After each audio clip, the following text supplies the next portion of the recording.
জিন কি খায়, কই থেকে খায়, কেমনে খায়, জিনের খাদ্য কি? অনেকে প্রশ্ন করে জিন থাকে কোথায় এবং জিন মানুষকে অ্যাটাক করে কেমনে, জিনের প্রভাবটা আসলে কি, জিনের আবাসস্থল কোথায়, জিনের মূল প্রভাব এবং তাদের থাকার জায়গাটা আসলে কোথায়, বিভিন্ন প্রশ্ন অনেকে অনেক সময় করেন। আমরা জাস্ট প্রেসাইজলি আজকে কিছু তথ্য শেয়ার করার ট্রাই করবো। সকলে বলেন ইনশাআল্লাহ। প্রথম কথা হচ্ছে, মুসলিম হিসেবে আপনাকে জিন বিশ্বাস করতে হবে। This is the part of your ইমান, এটা আপনার ইমানের অংশ। কারণ কোরআনুল কারীমে জিনের নামে একটা স্পেসিফিক সূরা, যুবক ভাইরা আছে না নাই, সূরাটার নাম হচ্ছে সূরাতুল জিন। আবার দেখেন কোরআনের লাস্ট আয়া, মিনাল জিন্নাতি ওয়ান নাস, এখানেও জিনের কথা উল্লেখ আছে না নাই। So as a Muslim you must have to believe in jinn kind, আপনাকে জিন কাইন্ডকে বিশ্বাস করতে হবে, এটা আল্লাহ তাআলার সৃষ্টি। এখন আসুন, জিনরা আসলে থাকে কোথায়? তারা মূলত আগে আমাদের পৃথিবীতে নরমালি খুব বেশি থাক, বাট তাদের অবাধ্যতা, বিশৃঙ্খলা, মারামারি, তাদের এই সমস্ত বিশৃঙ্খলার কারণে তাদেরকে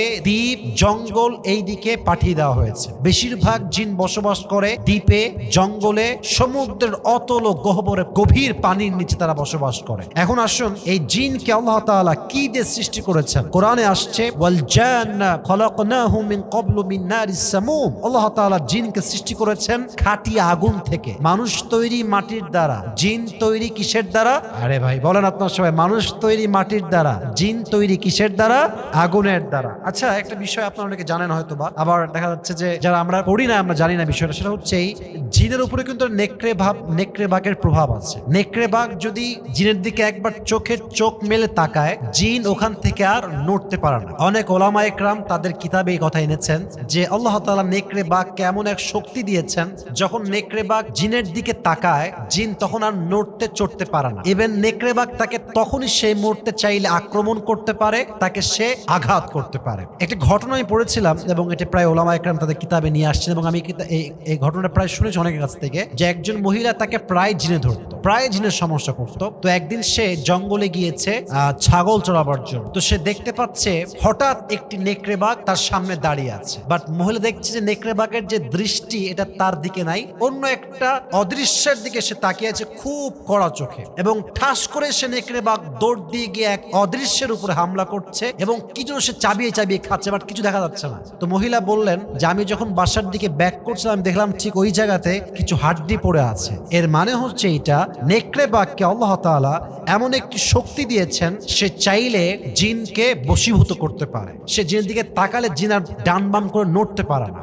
এখন কথা হচ্ছে, এই জিন আসলে কি খায়? জিন মূলত খায় হচ্ছে আমাদের ফেলে দেওয়া হাড্ডি। যখনই আপনারা কোনো খাবার খাবেন, বিসমিল্লাহ বলে খাবেন। হাদিসে আসছে, তোমরা যখন কোনো কিছু খাও বিসমিল্লাহ পাঠ করে খাও, কারণ আমরা যখন এই হাড্ডিটাকে ফেলে দেই মাটিতে, এই হাড্ডিটা জিনদের জন্য গোস্ত হয়ে যায়। যখন জিনেরা এটা হাতে নেয়, এটা তাদের জন্য একটা রিজিক হিসেবে, খাদ্য হিসেবে আল্লাহ তাআলা তাদের জন্য নির্ধারণ করে দেয়। সুবহানাল্লাহ পড়বেন না তো সবাই? তার জিনের খাদ্য হচ্ছে আমাদের ফেলে দেওয়া হাড্ডি, এগুলো জিনদের একটা বড় খাদ্য এবং এটা তাদের একটা বড় রিজিকের মাধ্যম। এখন হাদিসে এটাও আসছে যে জিন জাতিকে আল্লাহ তাআলা সৃষ্টি করেছেন অনর্থক নয়, একটি কাজে, একটি উদ্দেশ্যে। ইভেন দাজ্জাল যখন পুরো পৃথিবীতে কবলে নিবে, দাজ্জাল কিছু জিনিসকে তার নিজের কবলে প্রথমে আনবে। তার মাঝে একটি হচ্ছে জনবল, 2 নম্বর হচ্ছে অর্থবল, 3 নম্বর হচ্ছে জিন জাতি, 4 নম্বর হচ্ছে নারী জাতি। এর মাঝেও জিন জাতির নাম যুবক ভাইরা আছে না নাই?